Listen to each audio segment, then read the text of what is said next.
지금까지는 이제 등기 신청 절차에 관한 내용이죠. 자, 등기는 크게 이제 신청에서 이루어지다 보니까 신청 절차가 있고 이제 등기 실행 절차가 있죠. 그래서 신청인이 신청 정보 첨부 정보를 가지고 방문 신청 또는 전자 신청을 하게 되면은 신청해야 할 일은 다 끝나게 되는 거고 이제 등기관이 등장해서 등기를 이제 실행하는 절차로 진행을 하는 거죠. 자, 실행 절차부터 보죠.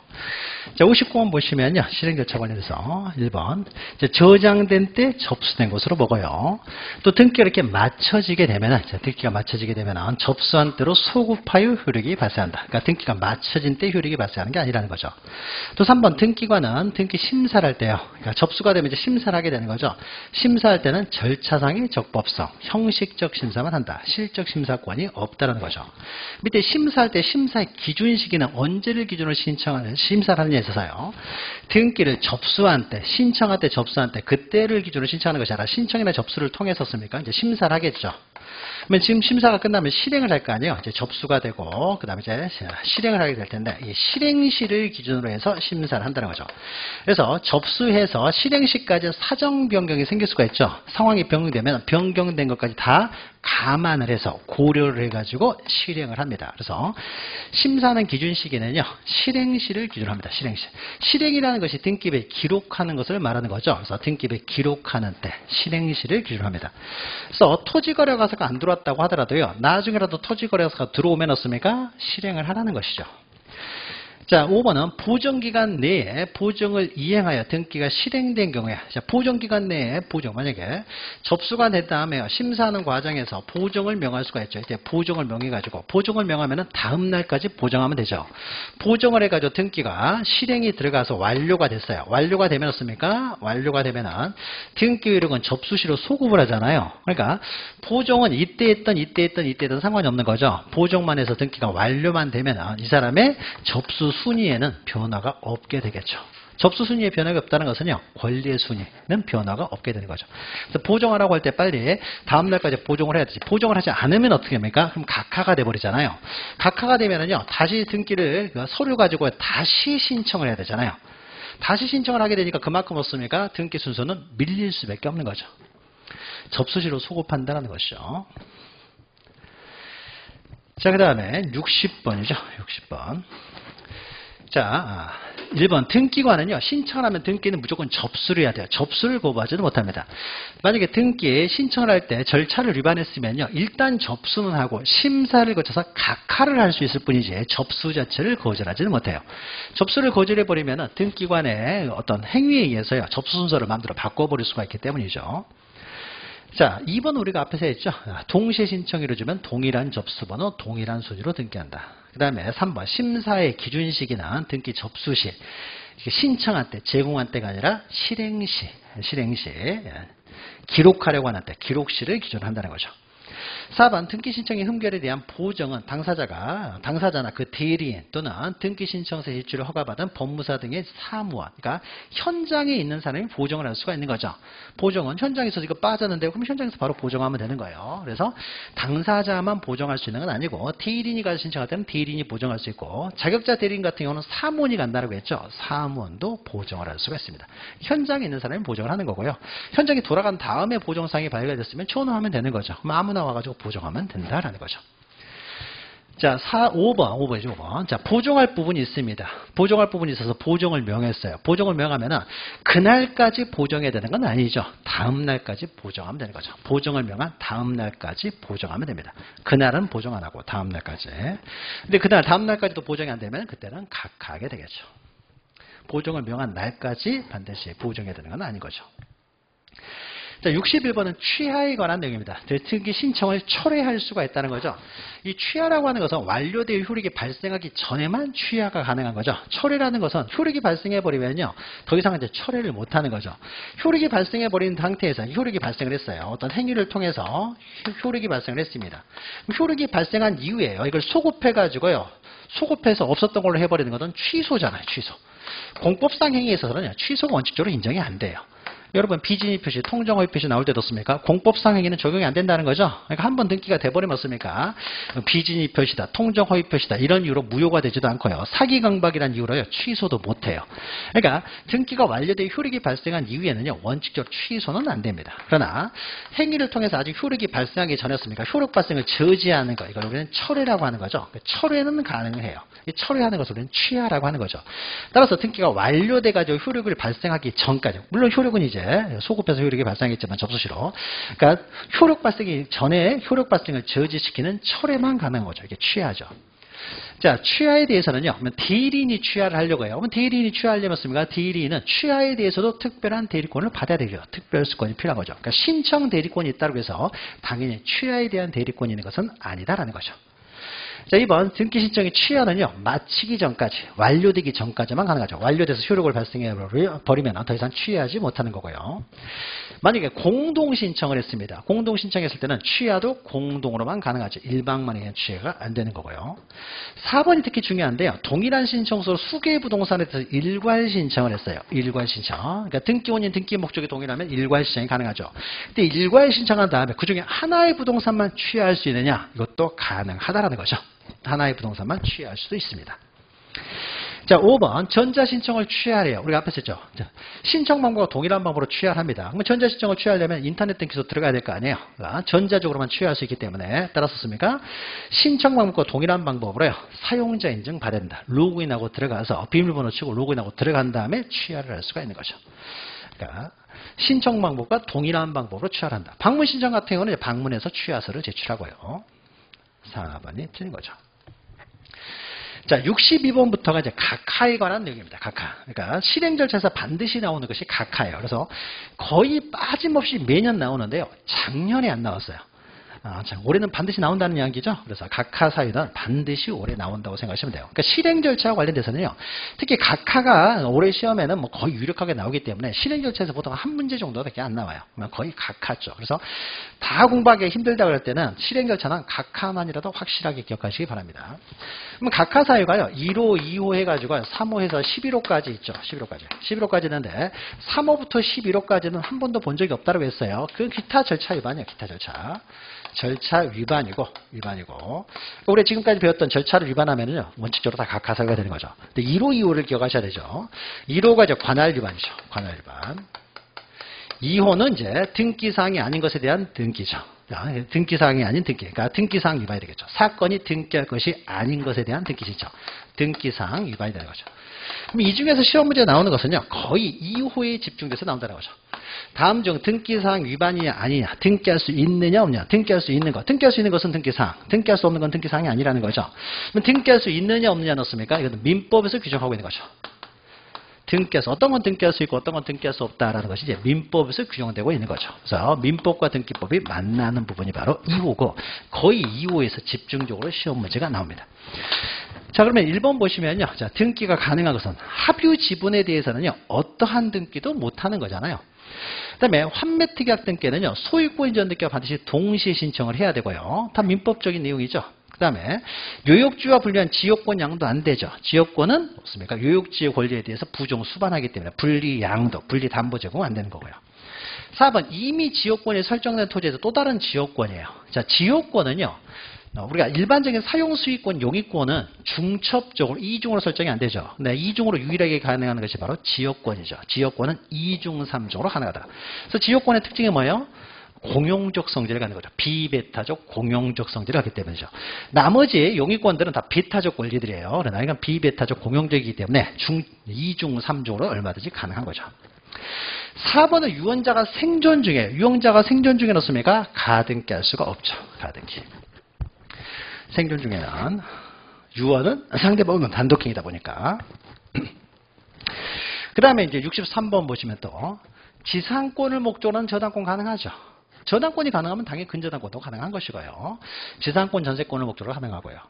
합유 지분에 대해서는요. 어떠한 등기도 못한다고 했잖아요. 지분이 아예 기록이 안 되기 때문에 그 지분에 대해서는 어떠한 등기도 못합니다. 그러니까 합유 지분에 대해서 가압류는 당연히 안 되죠. 공유 지분은 처분이 가능해요. 처분이 가능하면 어떻습니까? 처분 제한 등기가 가능하겠죠. 그러니까 공유 지분에 대해서는 가압류도 가능하고 처분 금지 가처분도 가능하고요. 임차권도 처분이 가능하잖아요. 처분이 가능하기 때문에 등기대 임차권 처분 가능해요. 그러니까 당연히 가압류도 가능하겠죠. 처분 제한 등기. 전세권도 처분이 가능하니까 전세권에 대한 처분 제한 등기가 가능하고요. 그러니까 이런 가압류 가처분 등기는 처분 제한 등기고, 처분 제한 등기는 처분이 가능한 것들은 다 처분 제한 등기가 가능해요. 그렇죠? 처분이 가능한 것들이 또 있냐. 자, 이 정도 하고 처분이 가능한 것들은 이제 처분 제한 등기가 가능하다는 거죠. 그 다음 64번은요. 등기할 수 있는 경우가 아닌 것 했는데요. 자, 우리가 하천에 대해서는 우리가 공부를 했잖아요. 하천 없습니까? 소유권 저당권은 가능하나 용의권 설정은 안 된다고 했죠. 공용 제한을 받고 있기 때문에. 그래서 하천에 대한 지상권 설정을 못하는 거죠. 자, 부동산의 일부니까 있습니까? 물건의 일부죠. 토지의 일부, 건물의 일부 바꿔 써도 되는 거죠. 부동산은 토지나 건물이니까 토지의 일부, 건물의 일부. 토지나 건물에 대해서 일부에 대해서만 가능한 것은요. 오로지 용의권만 가능하죠. 부동산 일부는 용의권만 가능해요. 이건 가능하죠. 그 다음에 공유 지분이죠. 지분. 그러니까 권리의 일부죠. 권리의 일부에 대해서는요. 다 가능하지만은 보상용, 굉장히 중요하다고 그랬죠. 보존득기, 상속득기, 용의권 득기는 지분만에 대해서는 안 된다고 했죠. 언제나 전부에 대해서 해야 돼요. 그러니까 지분만에 대해서 씁니까? 보상용, 보존, 상속, 용의권을 빼고는 가능하죠. 그러니까는 저당권 소유권은 가능한 것이죠. 자, 가등기 권리도 처분할 수 있잖아요. 부기등기 형식으로 처분할 수 있어요. 처분할 수 있으니까 씁니까? 처분 제한 등기로서의 처분문제 가처분이나 가압류가 당연히 가능한 것이죠. 처분이 가능하면 다 처분 제한 등기가 가능해요. 자, 그 다음에 65번 보시면 각하 사유가 아닌 것은요. 또 많이 하는 거죠. 자, 우리가 지분만에 대해서 안 되는 것은요. 보상용뿐이에요. 그러면 나머지는 다 지분이 가능하고요. 지분이 가능하면 어떻습니까? 그때는 지분이 가능하기 때문에 자기 지분만 해야 되는 거죠. 남의 지분은 할 수가 없던 거죠. 그러니까 보존, 상속, 용의권은 자기 지분만이라고 하더라도 지분에 대해서 못하기 때문에 전부에 대해서 해야 되고, 그럼 나머지는 지분이 가능하니까 그때는 자기 지분만. 그러면 여기에 어디에도 보존 등기, 상속 등기, 용의권 등기라는 말이 없죠. 그럼 어떻습니까? 그때는 자기 지분만 해야 되는 거죠. 자기 지분만. 맞죠? 전원 명의로 전부에 대해서 할 수 있다 그러면 틀려버린 거죠. 일부 가등기 권리자가 전부에 대해서 본등기를 신청할 수 있다 그러면 틀린 거죠. 지분이 가능하면요. 그때는 자기 지분만. 그러니까 지분이 가능한 경우는 전부라고 하면은 틀린 말이 될 것이고, 보존, 상속, 용의권은요. 전부에 대해서 해야 되고 지분이란 말 나오면 틀린 말이 되는 거죠. 정반대가 되는 거죠. 자, 2번은요. 전유 부분과 대지 사용권 없습니까? 분리처분 민법에서 금지하고 있잖아요. 금지하고 있으니까 없습니까? 이거는 등기 못하는 거죠. 또 가압류 결정에 따른 가압류 등기예요. 가압류 등기는 처분 제한 등기로요. 오로지 촉탁에서만 가능해요. 그러니까 공권력의 행사로서 이루어지는 촉탁의 등기는였습니까? 가압류 등기는 신청할 수 있는 것이 아니라 오로지 촉탁으로만 가능하다는 거죠. 이건 신청할 수가 없습니다. 촉탁으로만 실행할 등기죠. 4번 중복 보존 등기를 못하는 거죠. 당연히 안 되는 거고. 법령에 근거가 없는 특약상관 등기를 신청할 수 없죠. 그래서 공유물 분할 금지 특약을 10년으로 한다든지 이건 민법에 서용되지 않는 거잖아요. 그러니까 할 수가 없는 거죠. 다 민법적인 내용이잖아요. 민법에 서용되지 않는 거죠. 그러니까 물론 민법 시간에 여러분들이 안 배운 내용도 있긴 해요. 그러나 대부분은 민법 시간과 겹치는 내용이고, 거기다가 이제 우리 등기법 시간에 배우는 몇 가지만 약간 추가하면 되는 거죠. 다 민법 내용이죠. 민법 위반은 못하는 거죠. 자, 66번 보죠. 이런 식으로 굉장히 많이 나옵니다. 여기 나온 것이요. 다 그 기출 지문들이에요. 다 나왔던 지문들이에요. 자, 이게 2호죠. 사건이 등기할 것이 아닌 경우. 그러니까 등기할 수 없는 것을 말하는 거죠. 여기에 해당하는 것은. 그러니까 등기할 수 없는 걸 묶으라는 거죠. 자, 가등기 권리였습니까? 처분할 수 있기 때문에 처분금지 가처분 등기는 가능하다고 했어요. 근데 가등기에 대한 본등기는 처분행위가 아니죠. 권리를 취득하는 행위예요. 우리가 가처분이나 가압류는 처분을 제한하는 등기예요. 취득을 제한하는 등기가 아닙니다. 그래서 가등기에 대한 본등기는요. 취득하는 것이지 처분행위가 아니라는 거예요. 그러니까 처분 제한 등기라는 것이 양립할 수가 없어요. 가등기에 대한 본등기 금지 가처분은 안 되는 거죠. 처분금지 가처분은 되고요. 이 두 가지를 구별해서 잘 기억하셔야 돼요. 이건 처분행위고요. 이거는 본등기라는 거예요. 전혀 다른 거죠. 그 다음에 디귿 보시면 가처분 등기 이에 반하는 소유권 이전 등기예요. 자, 가처분 등기, 가압류 등기가 있다고 해서요. 처분이 제한될 뿐이지 처분 자체가 금지되는 건 아니죠. 그래서 이게 그 외에 이에 반하는 소유권 이전 등기 했다고 하더라도 소유권은 취득을 해요. 소유권은 취득하지만 가처분 채권자나 가압류 채권자에게 자기의 권리를 주장을 못할 뿐인 거죠. 주장을. 그러니까 이에 반하는 얼마든지, 그러니까 처분 금지라고 하지 않고 처분 제한 등기라고 하는 거죠. 처분 자체가 금지되는 건 아니고 처분이 제한될 뿐인 것이죠. 그래서 소유권 이전 등기 얼마든지 가능하죠. 여기에 소유권 이전이 아니라요. 저당권 등기, 전세권 등기, 지상권 등기가 나와도 맞는 말이 되겠죠. 다 처분행위잖아요. 물권행위는 처분행위니까 소유권 이전, 저당권 설정, 전세권 설정, 지상권 설정 다 처분행위잖아요. 물권행위들. 이런 거 다 얼마든지 가능합니다. 자, 공유 지분. 지분에 대해서는 습니까? 전세권 넣기가 안 되는 거죠. 지분만에 대해서는 용의권 넣기 안 되죠. 보상료. 그 다음에 지분만에 대한 보존 넣기 안 되는 거죠. 보상료. 보존이죠. 그 다음에 여기서 비읍 떴습니까? 지분만에 대한 상속 등기 안 된다는 거죠. 그래서 보상용 잘 기억하시라고 했죠. 권리질권은 등기할 수 있는 것이죠. 이 권리가 저당권에 대한 질권 얼마든지 가능하기 때문에. 살 수 없는 것들 이렇게 보고요. 또 밑에도 거의 비슷한 내용입니다. 자, 67번 보시면요. 67번. 자, 등기에 관한 설명을 옳은 것은요. 자, 가등기 가처분 명령. 우리가 가등기 가처분 명령. 우리가 판결에서 등기는요. 판결에는 확정 판결에서 단독으로 신청할 수 있지만은 가등기는 예외적으로 권리를 변동시키는 등기가 아니기 때문에 확정되기 전에 가처분 명령만으로도 단독으로 신청할 수가 있다라고 했죠. 단독으로. 그러니까 본등기는요. 가처분, 가집행 이런 것만으로는 못해요. 확정 판결에 나와야 돼요. 그런데 가등기는 권리를 변동시키지 않기 때문에 가처분 명령만으로 단독으로 신청할 수가 있다. 이건 맞죠. 자, 하천이에요. 하천. 하천에 대해서는 어떻습니까? 소유권, 저당권 등기는 가능하죠. 소유권도 가능하고 저당권도 가능하죠. 용의권이 안 될 뿐이죠. 이게 또 우리가 앞에서 했죠. 호텔 선박이요. 그러니까 선박을 호텔로 아무리 만약에 꾸몄다고 하더라도 이거는 건물은 아니라는 거죠. 그래서 건물 등기부에 등기할 수가 없죠. 그 다음에 릴은 주의토지 통행권이에요. 주의토지 통행권이 있느냐 없느냐 해가지고요. 이건 상린권의 일종이죠. 그래서 주의토지 통행권에 대해서 있느냐 없느냐에 따라서 소송이 붙었어요. 그래서 소송으로 인정을 받았어요.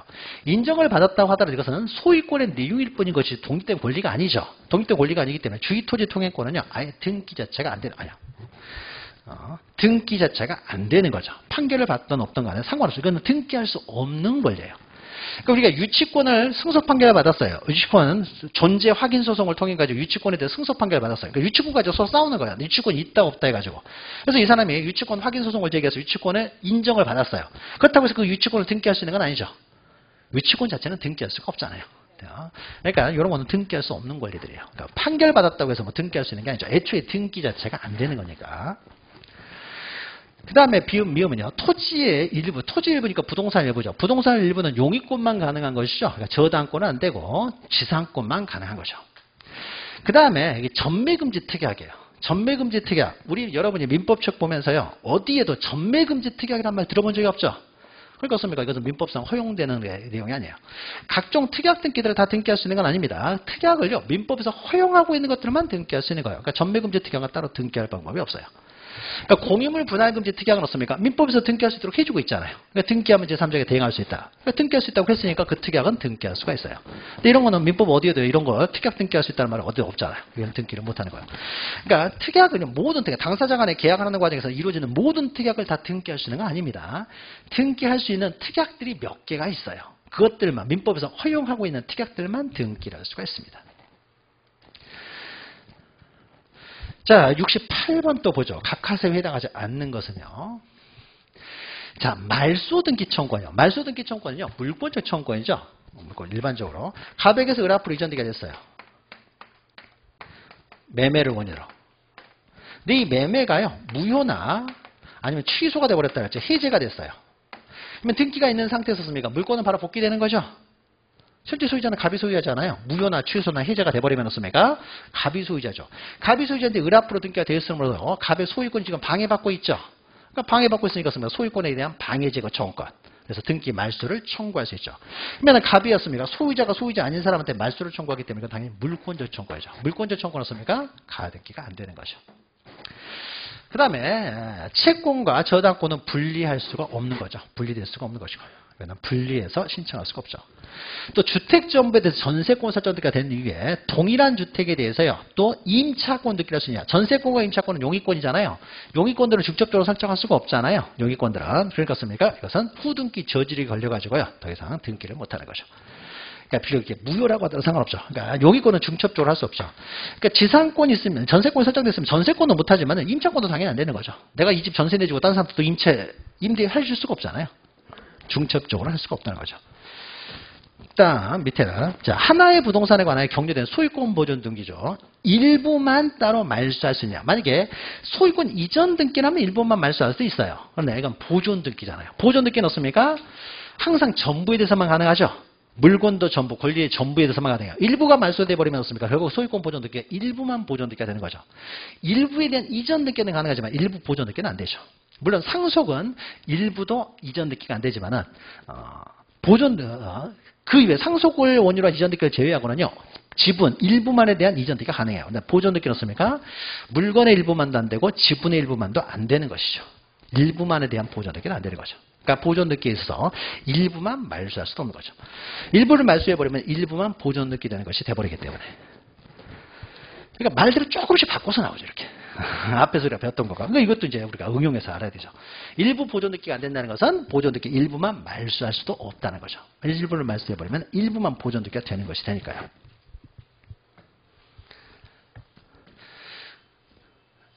자, 그 다음에 공매처분. 공매라는 건 뭐예요? 경매죠, 경매. 경매가 나면 어떻습니까? 경매라는 말이 나면 모든 건 다 촉탁이 있을 지는 거죠. 누가 신청을 할 수 있는 게 아니에요.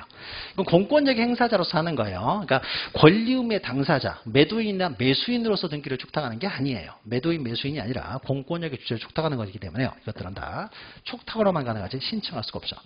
그러니까 만약에 관공서, 국가나 지방자치단체가 매도인이나 매수인으로서 촉탁하는 경우는 공동으로 신청할 수도 있어요.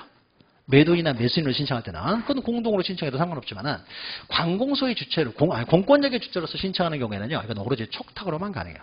개인이 공권력의 주체가 될 수는 없는 것이죠. 그러니까 이런 거는요, 만약 관공서가 어떤 주체가 돼서 등기를 신청한다 그러면은 이 사람이 등기 권리자나 등기 의무자로서 신청한다. 즉 매도인이나 매수인으로서 신청한다. 그러면 어떻습니까? 신청으로도 가능해요. 근데 그런 말이 없으면요, 당연한 뭐 경매, 뭐 수용 뭐 이런 것들은 다 공권력의 주체로 사는 거예요. 그러니까 이건 뭐예요? 촉탁으로만 가능하지 신청할 수 있는 게 아니죠. 자, 비읍은요. 소유권 이전 등기랍니다. 소유권 이전 등기 할 때는 어떻습니까? 등기 의무자의 주소 증명 정보도 함께 가져간다는 거죠. 그러면은 소유권 이전 등기가 아니라 다른 등기에 있어서요. 만약 갑이라는 사람이 소유권 보존 등기가 되어 있는 상태에서 A 앞으로요. 저당권을 설정합니다. 저당권 설정 등기를 할 때 공동 신청을 할 때는 어떻습니까? 새로운 A만 새로 등기 명의 되는 거죠. 이미 등기된 상태에서 보존 등기 신청하면 그래서 A의 주민등록 등본만 가져오면 돼요. 근데 이때 갑의 여긴 주소는요. 서울로 되어 있는데요. 서울로 되어 있는데 이 사람이 현재는요. 부산에 살고 있어요. 그래서 이 사람이 신청서에는 부산으로 나옵니다. 신청서 부산으로 나오기 때문에 등기 기록상 주소하고요. 신청서 주소가 불일치해요. 불일치하면 어떻게 되냐? 각하를 해버립니다. 그러니까는 갑이라는 사람은요, 먼저 자기의 주소를요, 부기 등기를 해야 되겠죠. 갑의 주소를요, 부산으로 먼저 변경 등기부터 먼저 해야 돼요. 그 다음에였습니까? 저당권 설정 등기를 신청해야 되는 거예요. 그러면습니까? 신청서하고 일치가 되니까 등기를 실행해 주는 것이죠. 그러니까 등기 명의인 표시 변경 등기는요, 언제까지 신청해야 된다는 신청 의무 기간은 따로 없어요. 표제부 등기만 신청 의무 기간이 따로 있죠. 그런데 요 등기를 안 하면요, 다른 등기를 못 해요. 다른 등기 할 때쯤 되면 요 등기를 먼저 해야 되는 거죠. 그래서 일치를 먼저 시킨 다음에 이제 저당권 설정 등기를 신청하는 거예요. 자, 그런데 소유권 이전을 할 때, 갑에게서 을 앞으로 소유권 이전 등기를 할 때요. 이때는 이제 을의 주소 증명 정보뿐만 아니라 갑의 것도 들어온다는 거죠.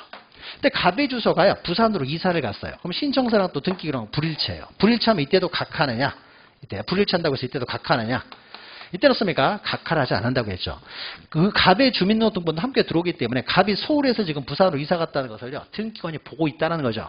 보고 있으니까 등기관이 알고 있으니까 어떻습니까? 오히려 이것을요, 직권으로 해주는 거죠. 각하라는 것이 아니라 직권을 해줍니다. 직권으로 등기 명의 표시 변경 등기를 한 다음에 이전 등기를 하는 거죠. 그래서 소유권 이전 등기에서만 나타나는 거죠. 그래서 등기 기록상 주소가 신청 정보의 주소하고 변경된 사실이에요. 명백히 주민등록 등본을 통해서 나타나요. 그러면습니까? 이것은 각하라는 것이 아니라 불일치한다라고 하더라도 이건 각하가 아니라 오히려 직권으로 씁니까? 한다는 거죠. 직권으로 등기를 해준다. 많이 했던 거죠. 소유권 이전 등기에서만 나타나는 현상이죠. 그러니까 우리가 이사 갈 때마다요, 등기 명의 표시 변경 등기 해본 적이 없잖아요, 우리가. 이사를 가도 해보지를 않아요. 나중에 등기 신청하면 등기관이 알아서 다 해주니까. 이전 등기 할 때. 이전 등기 할 때 다 알아서 해주니까. 그 다음에 이제 저당권을 설정할 때는요, 두 등기를 동시에 신청을 하겠죠. 그러니까 해본 적이 없다고 여러분 느끼는 거예요. 내가 이사를 갔어요. 그러면 등기 명의 표시 변경 저당권을 은행에서 융자받으려면 맞습니까? 등기 명의 표시 변경 등기를 먼저 해야 된다는 거죠. 근데 어떻습니까? 주소 변경 등기를요.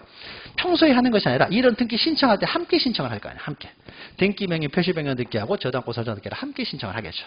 함께 신청을 하니까 등기 명의 표시 변경 등기를 우리가 해본 적이 없다고 느끼는 거죠. 근데 직접 한 적이 없으니까. 법무사한테 맡기면요. 법무사가 알아서 다 해주다 보니까 우리가 하는 줄을 모르는데 원래 해야 되는 거죠. 근데 이전 등기할 때는요. 할 필요가 없어요. 알아서 다 해준다. 등기관이. 자, 그리고 69번요. 자, 등기 신청이 각하인데 여기는 그렇게 뭐 중요한 내용은 아닙니다. 지금까지 했던 각하사유. 다음 중 각하사유 해당되느냐 해당되느냐 않느냐. 요게 중요하고요. 이 다음부터는요. 각하에 대한 일반적인 이론이에요. 이론은 그렇게 시험에 잘 나오지는 않습니다. 틀린 거 간단히 보죠. 각하를 할 때는 만약 각하를 한다고 하면요. 왜 각하라는지 이유를 알려줘야 될 거 아니에요. 그래서 각하를 할 때는요. 각하입니다 라고만 보내면 안 돼요. 이유를 기재해서 결정합니다. 이유를 써가지고 이제 보내줘야 돼요. 그럼 이때 각하를 할 때는요. 우리가 신청하는 방법이 방문신청, 전자신청이 있는데 방문신청 같은 경우는 이제 서면으로 신청이기 때문에 각하 결정서를요. 서면으로요. 교부를 해줍니다. 교부를 해주는데 그러면 전자신청의 경우에는 인터넷으로 전자 이메일로만 해주느냐 그렇지는 않고요. 전자신청의 경우에도 이건 가장 불리한 거예요. 신청인에게. 전자신청을 했다고 하더라도요. 각하는요. 반드시 서면으로 해가지고요. 방문신청과 동일한 방법으로 반드시 서면으로 보내줍니다. 각하는 등기관이 하는 거잖아요. 등기관이. 우리가 아까 보정이나 취하는 신청인이 하는 거예요. 그러니까 신청인이 신청 방법과 동일한 방법을 하는 것이지만 각하는 등기관이 하는 거예요. 등기관이 할 때 어떻습니까? 방문 신청을 했던 전자 신청을 했던요. 이유를 다 적어가지고 서면으로 다 교부해 줍니다. 서면으로. 그러니까 직접 가서 교부를 해주든지 아니면 특별 우편 송달 방법이라는 것은 등기 우편으로 보내라는 거죠. 그래서 본인에게 직접 전달될 수 있도록 하라는 거죠. 3번은요, 그냥 넘어가셔도 될 것 같아요. 3번은. 그냥 넘어가시고요. 자, 4번도요. 4번도. 이제 4번은 이의신청이죠. 자, 각하 사유가 없어요. 그러니까 이유를 딱 봤더니, 뭐 이유도 없이였습니까? 부당하게 각하를 했어요. 부당하게 각하했으면 어떻습니까? 이럴 때는요, 실행하라고. 왜 각하했느냐? 실행하라고 이의신청을 할 수 있죠. 그러면 이때는 등기를 안 해버렸잖아요. 부당하게 각하를 해버렸어요. 그러면 부당하게 각하를 했으니까요. 등기는 아무것도 실행이 안 됐어요. 그러니까 등기를 실행함으로써 손해보는 제3자라는 게 존재하지 않죠. 근데 이의신청은 누가 하겠어요? 당연히 신청인만 할 수가 있는 거죠. 신청을 했는데 안 돼버렸으니까 그 신청인이 실행하라는 이의신청을 거예요. 그러니까 제3자가 하는 게 아니죠. 제3자는 아무런 등기가 안 됐으니까 이해관계는 제3자는 안 되고 이해관계인이 아예 없으니까 신청인이 이의신청을 할 수 있죠. 이의신청은 뒤에서 또 나옵니다. 그 다음에 5번 보시면요. 관할 위반의 신청이나 사건이 등기할 것이 아닌 것에 해당됩니다. 그럼 당연히 없습니까? 각하를 했어야 돼요. 근데 요 두 가지만 없습니까? 이를 간과하고 등기를 했을 때 요 두 가지만 당연무효라는 거죠. 실체관계 부합 여부를 떠나서 당연무효이기 때문에 이 두 가지에 대해서만 이제 등기권이 직권으로 말소할 수가 있다는 거죠. 그 다음에 70번은요. 이제 실행 절차와 관련된 내용이네요. 자, 등기를 할 때는요, 이제 실행을 한 다음에 등기가 완료가 돼요. 그러면 완료를 할 때는요, 이 등기를 누가 했는지 알 수 있는 조치를 취해야 되는 거죠. 알 수 있는 조치라는 것은 등기관마다 부여받은 식별부호라는 거 있죠. 식별부호가 이제 기록되면은 등기가 완료된다. 그러니까 실행이 끝난 다음에 완료 버튼을 딱 클릭하게 되면 그 컴퓨터에 내장되는 식별부호가 딱 기록이 돼요. 부여가 되면은 그때 등기가 이제 완료가 되는 것이죠. 2번 전자신청에 대한 취하는 없습니까? 전자적으로 하라고 했죠. 취하는 신청 방법과 동일한 방법을 한다는 거죠. 등기소에 송신해야 되고요. 자, 등기증이 취하가 되면요. 모든 걸 다시 돌려주는 거죠. 수수료도 돌려줍니다. 등기가 완료가 안 됐으니까요. 수수료도 당연히 돌려줘야 되는 것이고요. 뭐 이런 거 중요한 건 아니고. 그 다음에 4번은요. 4번은 예전에 이제 기출됐던 지문이어가지고 하는데, 이거 처음 보는 지문이 나와요. 잡아요. 인터넷을 통해 인감증명서 발급 예약을 신청하고, 인터넷에서 다 가능합니다. 신용카드로 수수료 결제. 요새는 다 신용카드로 결제하죠. 예전처럼 뭐 우표 다 인지 붙이고 하는 거 아니잖아요. 다 실제로 가서 다 신용카드로 결제 가능하니까. 결제한 경우, 결제했나 보다. 예약에 따라 등기소에서 인감증명서 작성이 완료가 됐어요. 완료됐다. 완료가 돼 있으면 더 이상 처리할 수가 없는 거죠. 그러니까 뭐 이 처리라는 개념은요. 완료되기 전에 그 완료를 저지시키는 거예요. 그러니까 완료를 돼버리면 더 이상 처리는 할 수가 없는 거죠. 자, 5번은 잠깐 앞에 잠깐 설명드렸죠. 각하결정은요. 각하결정에 이의신청을 하려면 어떻습니까? 제3자는 할 수가 없다고 했죠. 각하가 됐으니까 등기가 안 돼버렸잖아요. 등기가 안 됐으니까 등기가 됨으로써 손해보는 사람은 존재하잖아요. 그러면 신청인만이 이의신청을 할 수 있는 거죠. 실행하라고.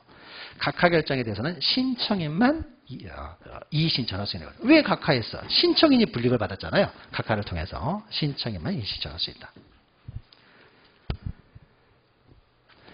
자, 71번은 실행 절차에 대한 이제 또 전체적인 내용인데요. 자, 1번 앞에서 있죠. 등기를 처리한 사람이 누군지 알 수 있지를 해야 되고요. 등기를 마치면 접수한 대로 소급하여 이렇게 봤어야 한다. 자, 등기가 완료된 후에요. 기재에 착오가 있음을 발견했어요. 완료되기 전이라면 자구정정을 하면 되겠죠. 근데 완료가 돼버렸으니까 더 이상 자구정정을 못해요. 이제 정정을 못하는 거죠. 완료가 돼버렸으니까 일단은 경정등기 절차를 거쳐야 되죠. 그러니까 등기가 완료됐는데 원시적으로 일부가 불일치하면 경정등기로 시작할 수 있는 것이지 등기관이 마음대로 자구정정을 못하는 거죠. 완료되기 전까지만 자구정정이 가능한 것이고요. 자, 그리고 4번은 새로운 권리에 관한 등기를 마치었습니까? 새로운 권리자에게 권리증 줘야 될 거 아니에요. 그래서 등기필정보, 즉 권리증을 작성해서 새로운 권리자에게 통지해야 된다. 작성 통지하는 거 일반적인 내용이죠. 그리고 또 등기가 완료되면 어떻습니까? 완료되는 사실 어떻습니까? 또 그 등기와 관련된 사람들, 신청인, 기타 완료 통지는 어떻습니까? 지적소관청에도 해야 될 거 아니에요. 지적소관청에도 지적공부 정리하도록. 세무서에도 세금 거두라고 알려줘야 되겠죠. 그래서 여기저기 였습니까? 등기 완료 사실을 다 통지를 하는 거죠. 통지까지 끝나면 등기 절차가 다 끝나는 거죠. 그럼 새로운 권리자에게 통지할 때는요. 이럴 때는 등기필 정보도 통지하면서 함께 통지할 것이고. 그러면은 등기 의무자에게는 어떻습니까? 등기 의무자에게는 권리증을 주지는 않을 거 아니에요. 그 사람한테는 네가 신청한 대로 등기가 완료됐다는 등기 완료 통지만 할 것이고, 새로운 권리자에게는 등기필 정보도 통지하면서 등기 완료 통지를 하겠죠. 두 개를 다 통지해야 되니까 새로운 권리자에게는. 자, 72번은요. 등기필 정보에 관해서 우리가 등기필 정보는 우리가 앞에서 2번 나온다고 했죠. 신청할 때 등기무자의 등기필 정보를 제공하는 문제고요. 또 등기가 완료되면 어떻습니까? 새로운 권리자에게 등기필 정보를 작성 통지해 준다는 거죠. 여기서는 이제 등기필 정보 작성 통지 쪽이 많이 나오겠죠. 그러니까 가백에서 을 앞으로 소유권 이전을 한다. 그러면 가백에서 을 앞으로 소유권 이전 등기 신청할 때는 가백것을 제공을 하고요. 등기가 완료가 되면요. 을한테 그러니까 등기관이었습니까? 등기관이. 신청할 때는 가백것을 제공을 하고, 그 다음에 등기가 완료됐어요. 을 앞으로 완료되면 을한테 습니까? 권리증, 등기필 정보를 작성, 통지해 주는 것이죠. 자, 그러면 1번 전자신청에 대해서 등기필 정보를 통지할 때는, 등기필 정보 통지할 때는요. 전자신청 같은 경우는 이제 전산정보로 송신해도 상관이 없습니다. 인터넷으로 보내도 된다는 거죠.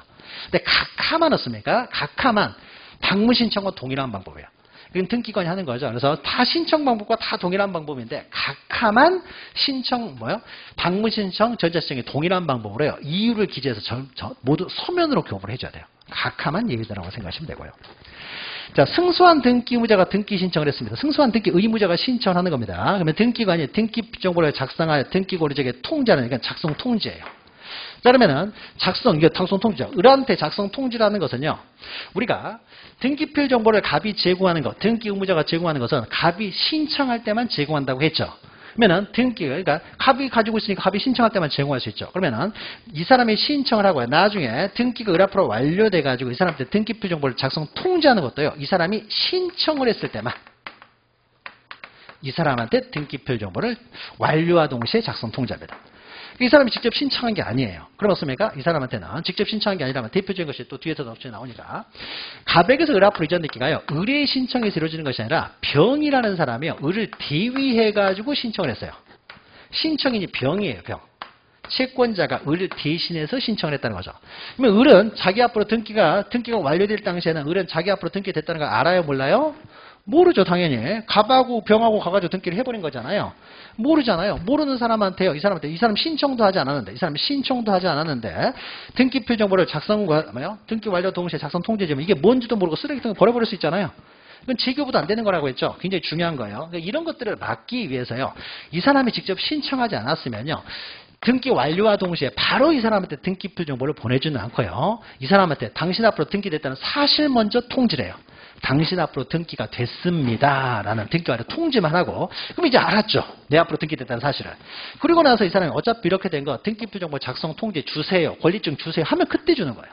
이 사람이 달라고 할 때 주는 것이지 이 사람이 뭔지도 모르는 사람한테 함부로 갖다 주는 건 아니라는 거죠.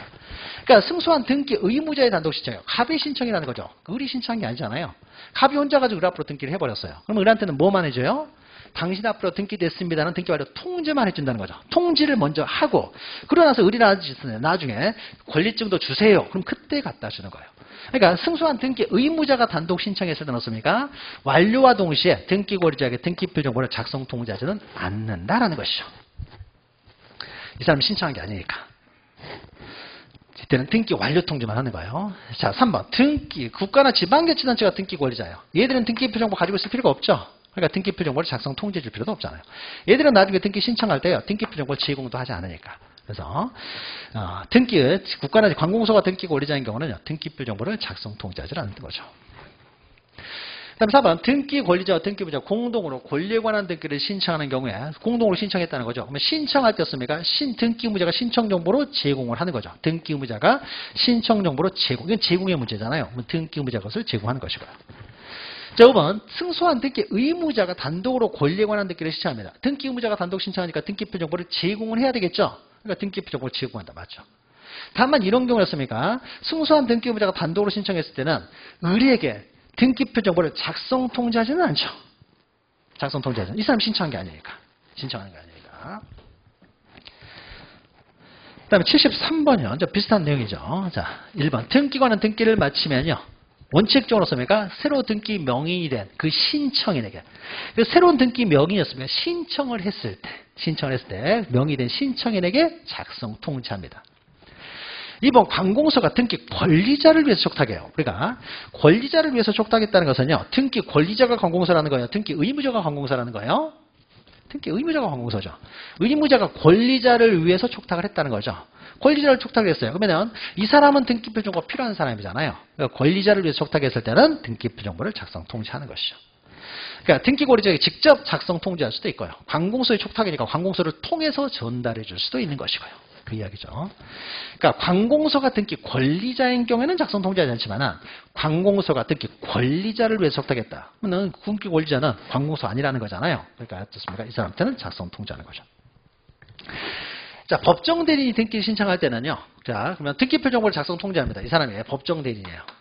2살 먹은 꼬마한테 작성해 줄까요? 그러니까 갖다 줄까요? 법정 대리인에게 갖다 줄까요? 당연히 법정 대리인에게 갖다 주겠죠. 그러니까 항상 법정 대리인 나오면 다 법정 대리인에게 하는 거예요. 그러니까 법정 대리인 나오면요. 본인은 2살이라고 생각하시면 돼요. 법정 대리인에게. 법인의 대표자가 신청할 때는 법인에게 주는 거 아니죠. 법인 대표자에게 줘야 될 거 아니에요. 대표자. 대표자가 보관해야 될 거 아니야. 대표자가 가지고 있어야 되겠죠. 법인이 보관한다 그러면은 뭐야? 회사 아무 데나 갖다 주는 거 아니잖아요. 대표자에게 주는 거죠. 나중에 신청은 누가 해요? 대표자가 신청할 거 아니에요. 대표자가 가지고 있어야 되겠죠. 대표자에게 이제 통지를 합니다. 대표자가 가지고 있다가 나중에 신청할 때 대표자가 가서 신청하는 거죠. 4번 등기관이 직권으로 보존 등기를 했어요. 이 사람 신청한 게 아니죠. 직권이라고 했잖아요. 그러니까 만약 보존 등기도요. 갑이 최초로 자기 앞으로 보존 등기를 했습니까? 보존 등기 이걸 또 신청해서 이루어졌어요. 그럼 갑이 신청해서 이루어졌으니까 갑한테 등기표 정보를 작성 통지하겠지만 때로는 보존 등기가 직권으로 되는 경우가 있잖아요. 미등기 부동산에 대한 처분 제한 등기 촉탁이 왔다를 했을 때 그러면 직권으로 보존등기가 됐기 때문에 그렇습니까? 이 사람한테는 뭐만 해줘요? 당신 앞으로 등기됐습니다는 등기 완료 통지를 먼저 하고 나중에 이 사람이 달라고 하면 그때 등기표 정보를 작성 통지하지 완료와 동시에 등기표 정보를 작성 통지하지는 않는 거죠. 다음에 5번은 부동산 표시 변경 표시 변경 등기예요. 표시 변경 등기 권리에 관한 등기가 아니니까 권리증이 다 필요가 없는 것이고요. 말소 등기도 새로운 권리자가 등장하는 건 아니잖아요. 권리자가 등장하는 건 아니기 때문에 말소 등기에 있어서 등기표 정보를 통지하지는 않습니다. 새로운 권리자가 등장했을 때 그 권리자를 증명하는 정보를 주는 거니까요. 자, 74번 보시면요. 등기표 정보를 작성하지 않는 경우요. 자, 새로운 권리자가 등장하면 원칙적으로 작성을 합니다. 갑의 단독 소유를 갑을의 공유로 경정을 해요. 새로운 소유 권리자가 추가가 됐죠. 그 사람도 권리증 줘야 될 거 아니에요. 그 사람이 권유지분 처분할 테니까. 합유자가 추가되는 합유명의 표시 병행을게요. 합유자가 추가됐으니까 그 사람한테 줬으면 그 사람은 권리자가 됐으니까 이제 동업자가 새로 들어왔다는 거죠. 그 사람한테도 권리증 줘야 될 거 아니에요. 그러니까 합유자가 추가. 갑을의 공유로 뭐요? 다 권리자가 추가되고 있죠. 뭐 원칙적으로 그 권리자에게 등기표 정보를 작성 통지해 줄 것이고요. 자, 그 다음에 신청에 한 보존 등기예요. 자, 보존 등기도 씁니까? 신청해서 이루어지면 등기표 정보를 작성 통지해 주겠죠. 직권이면 통지해 주지 않겠지만 보존 등기예요. 뭐 새로운 권리자가 등장을 했어요. 보존 등기를 통해서. 그러면 가등기요. 자, 가등기. 그러니까 우리가 가등기 할 때도 등기표 정보를 줄까요? 가등기도 처분할 수 있죠. 처분하려면 가등기 권리증이 있어야 처분할 거 아니에요. 가등기 권리증이 없으면 처분을 못 할 거 아니에요. 그러니까 가등기 전세권 설정에 가등기를 합니다. 설정 가등기 할 때 쓰면 이 사람은 가등기 권리증을 가지고 있어야 이 사람이 나중에 가등기 권리를 처분할 거 아니에요. 그러니까 그리고 가등기 이전에요. 전세권을 씁니까? 이제 이전을 했다고 해보죠. 그럼 이전받은 전세권자 넣습니까? 그 사람한테 전세권 권리증 줘야 가등기 권리증 줘야 되겠죠. 권리증 줘야 했으면 이 사람 또 나중에 또 처분할 수 있을 거 아니에요.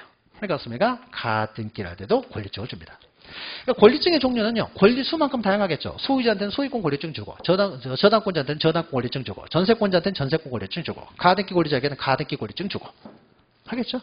권리 종류만큼 권리증은 다양하게 되겠죠. 그래서 소유권을 처분할 때는 소유권 권리증 가져와야 되고, 저당권 처분할 때는 저당권 권리증, 가등기 처분할 때는 가등기 권리증 가져와야 되겠죠.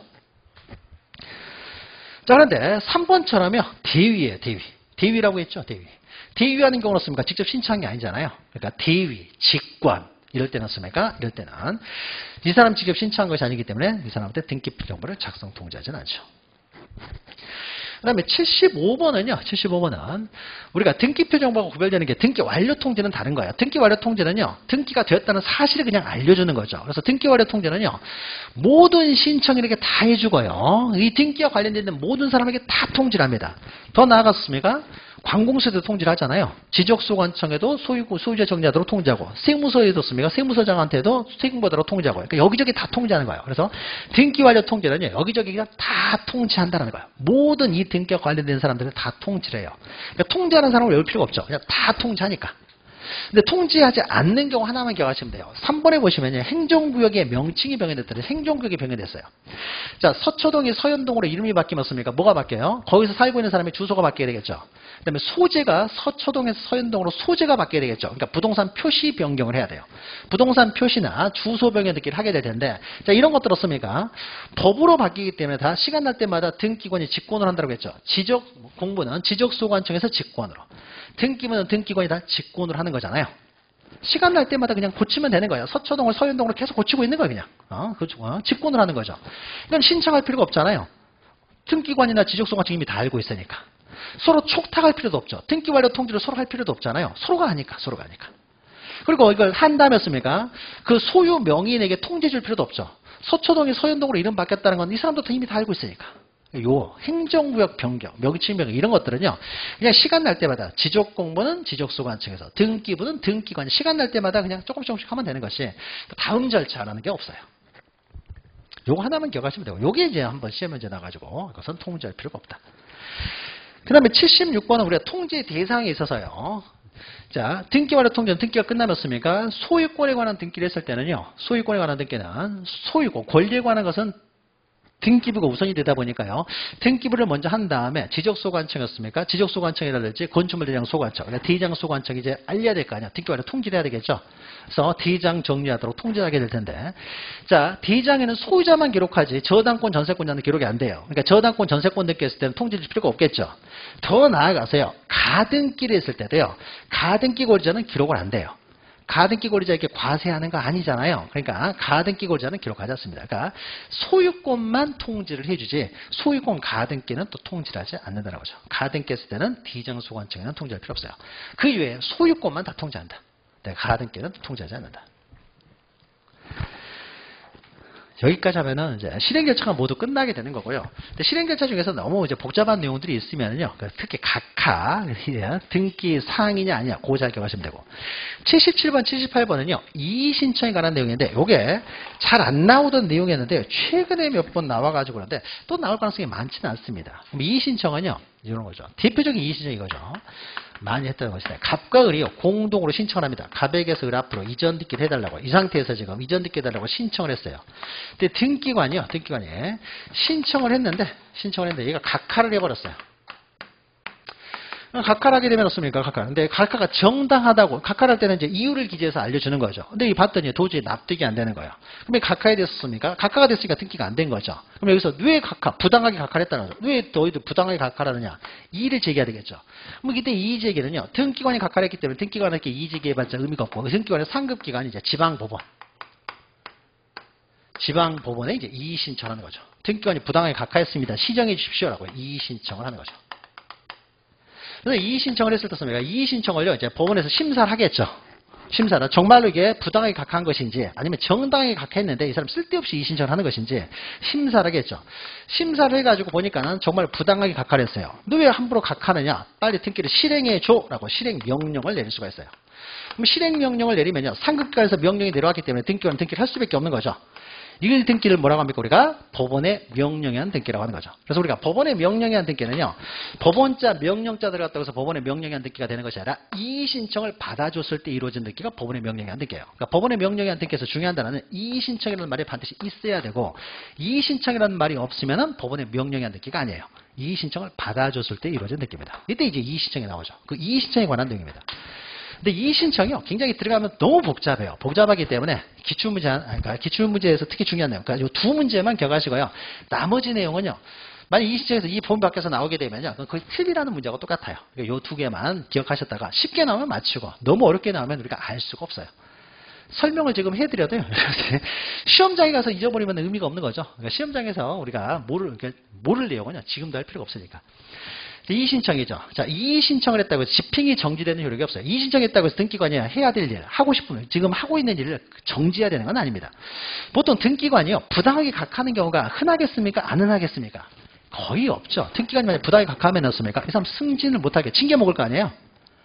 공무원들이 징계 먹을 일은 절대 안 하죠. 공무원들은 절대. 그러니까 부당하게 각하하는 일은 없어요. 그러니까 만약에 등기관이 봤는데 이게 뭔지를 몰라요. 뭔지를 몰라서 각하할 수 있죠. 이건 부당하게 각하하잖아요. 등기를 해야 되는지 안 해야 되는지 몰라요. 몰라가지고 각하할 수도 있는 거예요. 그러니까 자기가 실수로 각하할 수는 있는 거지만은 등기관도 기본적으로 법률적인 소양을 가지고 있기 때문에 부당하게 각하하는 일은 거의 없습니다. 그러니까는 보통 이의 신청이 받아들여지는 경우는 거의 없겠죠. 이 사람들이 잘 모르는 거죠, 일반적으로. 이 사람 전문가들이니까. 그래서 이의 신청을 했다고 해서요, 등기관이 하는 일을 정지해야 되는 건 아니에요. 집행정지 효력은 없습니다. 자, 근데 다만 요게 이제 최근에 답으로 요게 많이 나오는데, 새로운 사실이나 새로운 증거 방법을 근거로 이의 신청을 하지는 못합니다. 자, 그러니까, 각하할 때는 우리 법원에 심사하는 것은요, 이 각하가 정당했느냐, 부당했느냐, 이 각하에 대해서 심사를 하는 거예요. 지금 현재 등기를 할 필요성이 있느냐 없느냐를 보는 것이 아니라 등기관이 부당하게 각하를 했느냐 안 했느냐를 보기 때문에요. 심사의 기준시는요, 등기관이 각하한 때 그 시점을 보는 거예요. 그러니까 예를 들어서 갑과을이라는 사람이 이제 토지거래 허가구역의 토지예요. 토지거래 허가구역의 토지였는데 토지거래 허가를 받았어요. 근데 신청할 때 토지거래 허가를 안 가져왔어요. 그럼 등기관은 각하를 해요? 안 해요? 각하를 하겠죠. 부당한 각하가 아니잖아요. 정당히 각하를 했는데 이 사람들이 나중에 와가지고 정당히 각하를 했는데 나중에 와가지고 토지거래 가서 가지고 오는 거예요. 그래가지고 등기를 실행해달라고 하는 거예요. 그럼 정식으로 다시 신청 접수 절차 다시 밟아야 되는 거죠.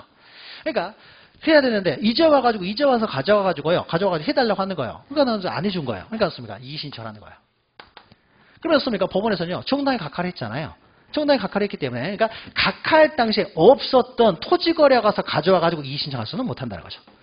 그러니까 등기관이 적법하게 각하를 했느냐 안 했느냐를 보기 때문에 이때는 가져오지 못했던 것을 이의 신청하면서 이제 가져오는 거예요. 그래서 이의 신청합니다. 토지거래에서 가져와가지고 이 사람이 부당하게 각하했다라고. 이런 건 안 받아준다는 거죠. 자, 그러니까 새로운 근거, 새로운 증거들 들고 와가지고 이의 신청을 할 수는 없다는 거죠. 여기는 등기관이 각하가 정당했느냐를 보고 있는 거니까. 자, 이의 신청을 할 때는요, 각하 결정이 부당하다는 이유로 충분합니다. 부당하다고 하게 되면 얼마든지 이의 신청을 할 수 있고요. 다만 이의 신청은요, 아무 상관없는 사람이 이의 신청하지는 못합니다. 등기 신청을 안 해줬더니요, 등기 신청을 각하를 했더니 이때는 신청에만 이의 신청을 할 수 있는 것이지, 갑자기 옆집 아저씨 병이라는 사람이 왜 이 신청을 안 해주지? 왜 너희들 안 해주냐 해가지고 아무 상관이 없는 옆집 아저씨가 있으면 이의 신청을 할 수는 못하는 거예요. 그러니까 법원이나 오는 사람들은요, 법원에 와가지고 뭔가 이득이 있는 이런 사람들만이 법원에 오라는 거예요. 그러니까 상속인이 아닌 자예요. 그러면 상속 등기에 대해서 위법하든 되든 안 되든 간에 자기하고는 아무 상관이 없어요.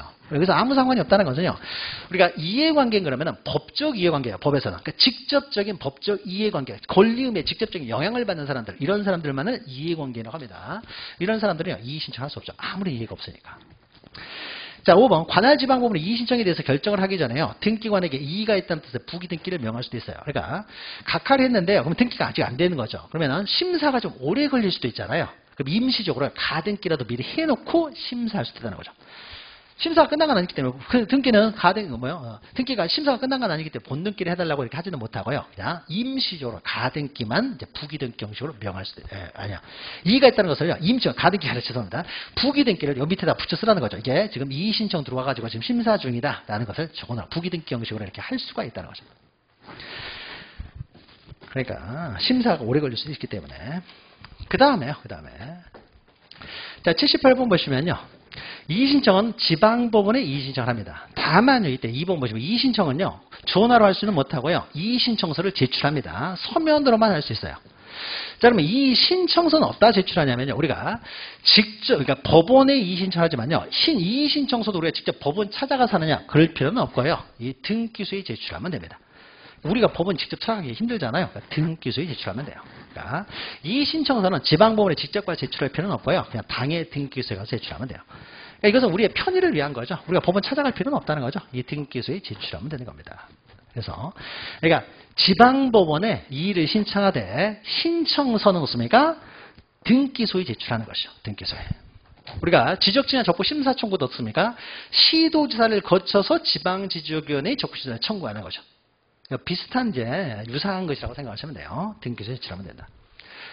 이번에 틀린 거죠. 또 이해관계만 이의신청을 할 수 있는데 직접적인 이해관계를 가진 자가 하나는 것이지 뭐 간접적인 한 다리 건너서 두 다리 건너서 이해관계 있는 사람은 다 제외됩니다. 이런 사람까지 해버리면 어떻습니까? 너무 범위가 넓어져 버리기 때문에 직접 이해관계만 할 수 있다.